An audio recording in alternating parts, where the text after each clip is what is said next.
قرض تو وہی مانگتا ہے نا جو مفلس ہو، قلاش ہو، جس کو احتیاج ہے، محتاج ہے، ضرورت مند ہے. دیکھو جی ہر وقت یہی بات ہے، اللہ کو قرض دو، اللہ کو خرچ کرو، اللہ کے لیے خیرات کرو، صدقہ کرو. تو اس کا کیا مطلب ہوا؟ ان اللہ فقیر ونحن اغنیاء، اللہ تو فقیر ہے، مفلس ہے، قلاش ہے، ہم ہیں غنی جن سے کہ قرض مانگا جا رہا ہے. یہ ان دونوں کا قول ہے.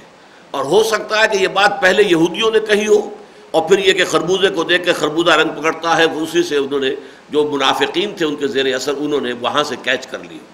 اس لیے کہ اس آیت کا اصل رخ جو ہے معلوم ہو رہا ہے وہ منافقین سے زیادہ جو ہے اہل کتاب ان کی یہود کی طرف ہے. سنکتب ما قالوا، اس میں بڑا غیظ اور غضب پنہا، ہم لکھ رکھیں گے وہ جو کچھ کہ یہ کہ انہوں نے کہا ہے. یعنی اس میں دھمکی ہے کہ جو کچھ انہوں نے کہا ہے اب یہ اسکاٹ فری نہیں جائیں گے، اس کی جواب دہی نہیں کرنی پڑے گی. جتنی بڑی گستاخی کا جملہ ان کی زبان سے نکلا ہے اللہ کی جناب اور شان میں، اس کا بھرپور ان کو جو ہے اس کی سزا ملے گی. سنکتب ما قالوا، ہم لکھ رکھیں گے وہ جو کچھ کہ انہوں نے کہا. وقتلہم الانبیاء بغیر حق، اسی طرح ہم نے لکھ کر رکھا ہوا ہے ان کا قتل کر دینا اپنے نبیوں کو ناحق. یہ جو یہود کی تاریخ کا پچھلا واقعہ ہے کہ انہوں نے بہت سے نبیوں کو قتل کیا ہے. حضرت یحییٰ علیہ السلام کو ایک یہودی بادشاہ نے قتل کیا نا، اور ایک ڈانسر، ایک رقاصہ کی فرمائش پر، سلومی، جو کہ ویسے بھی یعنی اس کے لیے بہت ہی ایک یعنی غلط حرکت تھی کہ اپنے بھائی کی بیوی کو اس نے اپنے گھر میں ڈالا ہوا تھا، اور اس کی وہ بیٹی تھی، اور اس سے بھی وہ چاہتا تھا اپنے ناجائز تعلقات استوار کرنا. تو اخلاقی اعتبار سے کرپشن کی انتہا ہو چکی تھی. لیکن اسی کی فرمائش کے اوپر حضرت یحییٰ علیہ السلام، وہ جن کی کہ مذہب میں اور شان میں جو الفاظ آئے ہیں سورہ آل عمران میں، ان سب کی جو کیفیت ہے، لیکن یہ کہ انہیں قتل کر دیا گیا. حضرت زکریا قتل کیے گئے، حضرت یحییٰ قتل کیے گئے. تو یہ جو یہودی قتل کرتے رہے اللہ کے نبیوں کو، وہ بھی ہم نے لکھا ہوا ہے، رکھا ہوا ہے. اس کا ایک ایک حساب کتاب ان سے لیا جائے گا. وَنَقُولُ ذُوقُوا عَذَابَ الْحَرِيقِ، اور اس دن پھر ہم کہیں گے کہ اب چکھو مزہ اس جھلسا دینے والے، جلا دینے والے، ایک خاک جلا کر راکھ کر دینے والے عذاب کا مزہ چکھو. حریق کہتے ہیں کسی شے کو جلا کر ختم کر دینا، اگرچہ جہنم کی وہ آگ ختم نہیں کرے گی، لا تبقی ولا تذر، نہ باقی رہنے دے گی نہ چھوڑے گی. لیکن یہ کہ ثم لا يموت فیہا ولا یحییٰ، نہ اس میں زندگی ہوگی اور نہ موت ہوگی، بلکہ وہ زندگی کی وہ کیفیت جو ہے عذاب کی وہ مسلسل جاری رہے گی. ذالک بما قدمت ایدیکم، اور یہ سب کچھ ہے بسبب اس کے کہ جو کچھ تمہارے ہاتھوں نے آگے بھیجا. ہم ظالم نہیں ہیں. وَأَنَّ اللَّهَ لَيْسَ بِظَلَّامٍ لِّلْعَبِيدِ، اور یقیناً اللہ تعالیٰ ظلم کرنے والا نہیں ہے اپنے بندوں پر. یہ تمہارے اپنے کرتوت ہیں، تمہارے اپنے اعمال ہیں، تمہارا اپنا وہ سارا رویہ اور طرز عمل ہے جو تم نے ہمارے نبیوں اور داعیان خیر اور داعیان الی الحق کے جواب میں اختیار کیا تھا. یہ اس کا مزہ چکھو. ذوقوا عذاب الحریق، اب یہ جلا دینے والی، جلس دینے والی آگ کا مزہ چکھو.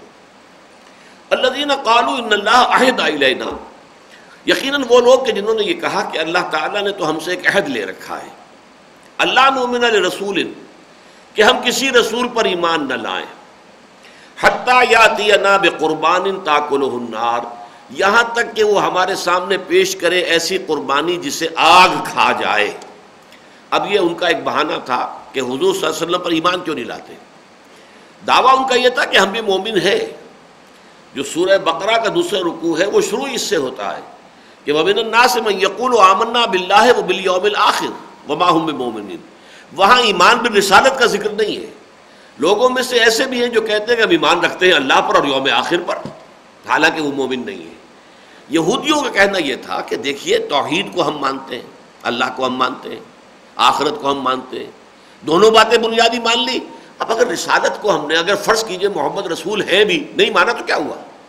ایک رسول کو نہیں مانا نا. ہم ایک رسول کو ماننے والے، موسیٰ کے ماننے والے اور سینکڑوں نبیوں کے ماننے والے، وہ تمام جو بھی prophets of the Old Testament ہیں ان سب کے ہم ماننے والے، جن کی کتابیں چھوٹے چھوٹے صحیفے جو ہیں آج آپ کو اولڈ ٹیسٹمنٹ میں عہد نامہ قدیم کے اندر ملتی ہیں، ان سب کو وہ مانتے تھے. تو نبیوں کو ہم مانتے ہیں، رسولوں کو ہم. ایک رسول فرض کیجئے اگر ہے بھی محمد رسول صلی اللہ علیہ وسلم اور ہم نے ان کا انکار کر دیا تو ہم نے ایک لمبی چوڑی جماعت میں سے ایک کا انکار کیا نا. باقی سب کو ہم نے مانا، اللہ کو ہم نے مانا، توحید کو ہم نے مانا، آخرت کو ہم نے مانا، تو ہمیں بھی مومن تسلیم کیا جائے. یہ ان کا کلیم تھا کہ صرف اس بنا پر کہ ہم محمد کو نہیں مانتے صلی اللہ علیہ وسلم ہمیں کافر قرار نہیں دیا جا سکتا. یہی بات جو ہے در حقیقت اب ان کی طرف سے یہاں آ رہی ہے کہ ہم تو اس لیے ایمان نہیں لا سکتے محمد پر صلی اللہ علیہ وسلم کہ ہم سے تو اللہ نے ایک عہد لے رکھا ہے، حالانکہ اس نری جھوٹی بات ہے، پوری تورات میں اولڈ ٹیسٹمنٹ میں کہیں یہ عہد نہیں ہے۔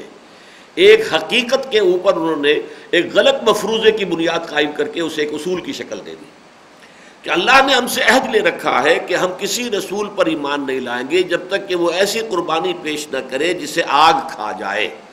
یہ زمانہ قدیم سے اصل میں ایک معاملہ چلا آ رہا تھا اللہ تعالیٰ کی طرف سے، جبکہ انسان ابھی عہد طفولیت میں تھا۔ تو جیسے بچوں کو کھلونوں سے کھلایا جاتا ہے، بہلایا جاتا ہے، ایسے اس زمانے میں خرق عادت چیزیں بہت ہوتی تھیں۔ انسان ابھی ذہنی اعتبار سے، شعور کے اعتبار سے تو اس سطح پر آیا نہیں تھا کہ عقلاً اپنے شعور کے اعتبار سے بات کو سمجھ سکے۔ تو انہیں جو ہے خرق عادت، معجزات، ہر طرح کی اس طرح کی چیزیں جو ہیں وہ دکھائی جاتی تھیں۔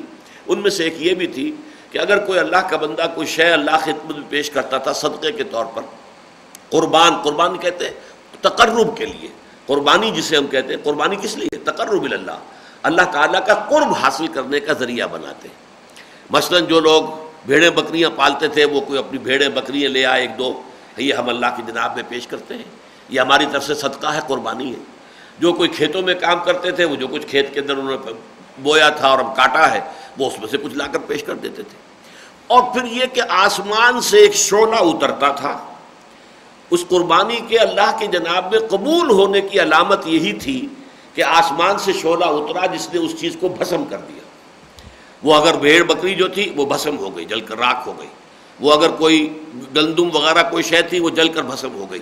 آگ کا آسمان سے اتر کر اس قربانی کو کھا جانا یہ علامت تھی اس بات کی کہ یہ قربانی اللہ نے قبول کر لی۔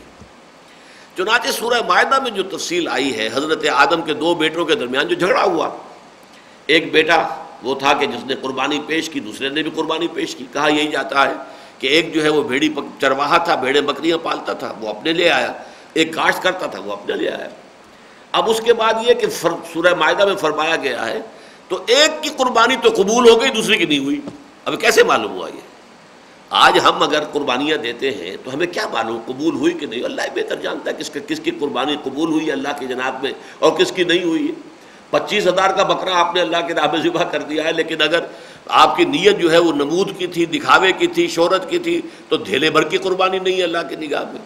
لیکن کسی نے واقعی خلوص کے ساتھ، تقویٰ کے ساتھ اپنی جائز کمائی، حلال کی کمائی میں سے پیٹ کاٹ کر کوئی چیز جو ہے وہ اس کے لیے جانور خریدا ہے، اللہ کی راہ میں قربان کر رہا ہے، اس کا اللہ تعالیٰ کے ہاں قبولیت ہو جائے گی۔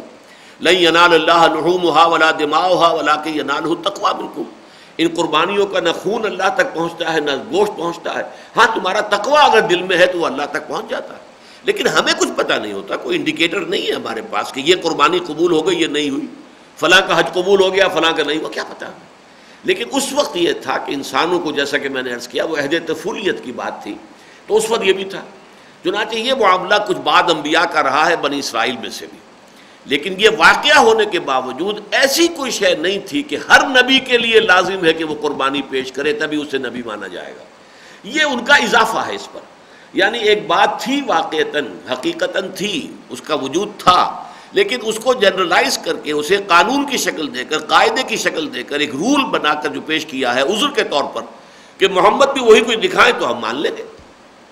جیسے کہ قریش کے لوگ کہتے تھے کہ اگر آپ اے نبی، اے محمد صلی اللہ علیہ وسلم، اگر آپ ہمیں اس طرح کی نشانیاں دکھائیں، آپ کے لیے جو ہے مکے کے اندر فوری طور پر جو ہے باغ تیار ہو جائے، کھجوریں بھی ہوں اس میں اور انگوروں کی بیلیں بھی ہوں، سب کچھ ہو، یا یہ کہ آپ یہاں کوئی چشمہ برآمد کر کے ہمیں دکھا دیجئے، فوری طور پر چشمہ برآمد ہو جائے آپ کے حکم سے، یا یہ کہ آپ ذرا آسمان سے پر چڑھ کر اور پھر ہم دیکھیں کہ اتر رہے ہیں آپ اور کتاب آپ کے ہاتھ میں کتاب لے کر آپ آئے۔ یہ سورہ بنی اسرائیل میں سارے ان کے مطالبات درج ہیں۔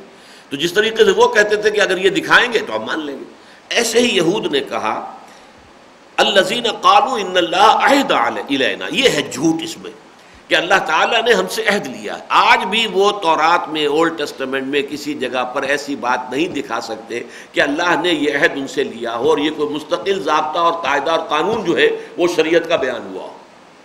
اللہ نؤمن لرسول حتی یاتینا بقربان، کہ ہم کسی رسول پر ایمان نہیں لائیں گے جب تک کہ وہ ایسی قربانی نہ دکھائے، پیش کرے تاکلہ النار، جسے آگ بھسم کر دے، کھا جائے۔ قل، اے نبی کہہ دیجئے، قد جاءکم رسل من قبلی، تمہارے پاس آتے رہے رسول مجھ سے پہلے بھی، بالبینات، واضح نشانیاں لے کر، واضح